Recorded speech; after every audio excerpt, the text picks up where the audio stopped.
ના મેસેજ મળતા તલાટીશ્રી તરફથી મેસેજ મળતા અમે સેજવાડ ગામે આવ્યા છે. અહીંયા આ ઘરના ઉમરાની અંદર થોડું પાણી જતું રહ્યું છે. એ લોકોને સમજાવ્યા કે અત્યારે વરસાદ પણ ઓછો છે અને તમે ઘરની બહાર નીકળી જાઓ. અહીંયા શાળામાં ને વ્યવસ્થા કરી જ છે શેલ્ટર હોમમાં એ લોકોની રહેવાની, પણ હવે ઘણા સમજાવ્યા પણ નથી માનતા.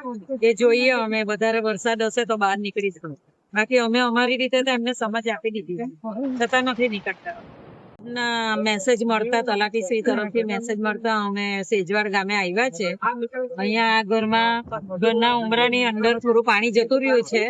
એ લોકોને સમજાવ્યા કે અત્યારે વરસાદ પણ ઓછો છે અને તમે ઘરની બહાર નીકળી જાઓ. અહીંયા શાળામાં ને વ્યવસ્થા કરી જ છે શેલ્ટર હોમમાં એ લોકોની રહેવાની, પણ હવે ઘણા સમજાવ્યા પણ નથી માનતા. એ જોઈએ અમે વધારે વરસાદ હશે તો બહાર નીકળીશું.